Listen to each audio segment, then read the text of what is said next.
Nick, I think that's very profound, actually. I've actually had that feeling in the supermarket waiting in line, exactly like you were saying. Just looking around at all the people and realizing, yeah, we're all just brains with programming. Brains with karma, right? Brains with a history of evolutionary development that aren't responsible for what they are. There's nobody there that's not here, too. I mean, if I know that I am a brain, you're right that that sense of compassion for other brains just sort of spontaneously comes out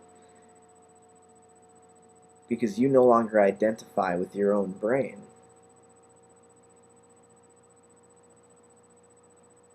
And yet, when you made another video a few days ago about us being wanting machines, and if we're just wanting machines, if we're just survival machines, then we haven't yet realized that we are just a brain, have we? If we still think we are our brain, that I am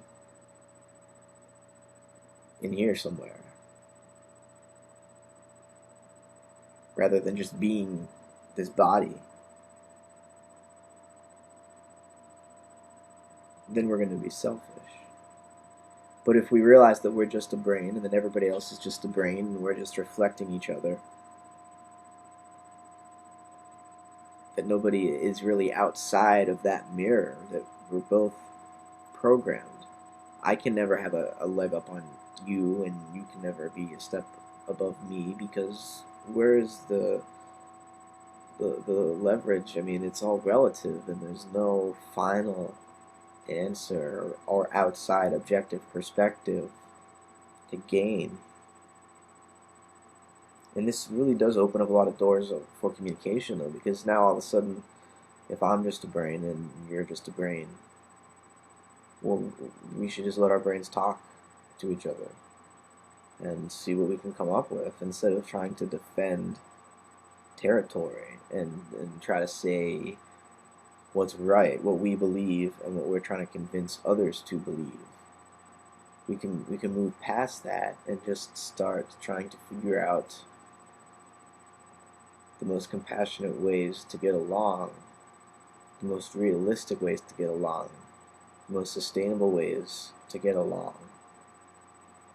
And we won't even have to worry about laws so much anymore, because if we just start from the basic perspective of oneness that comes from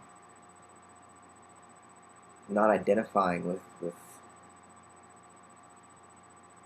a brain, I mean, identifying with the whole body, which is the body in relation to the world.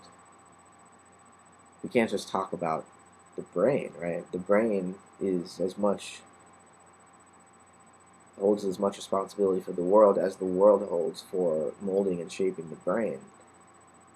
So, the brain creates a world, and the world creates a brain, and we are the relationship in between. My personality reflects the personalities of those I interact with, and nowhere do we find an actual person existing on their own. There is only personality, the activity of being a person, being as a verb. There is no human being as a noun. There's a species, but really, that's just an abstract concept. So we need to push this perspective and expand this perspective of seeing ourselves as brains without egos that are anything more than a virtual program, than a grammatical structure, an agreement of the meaning of a word.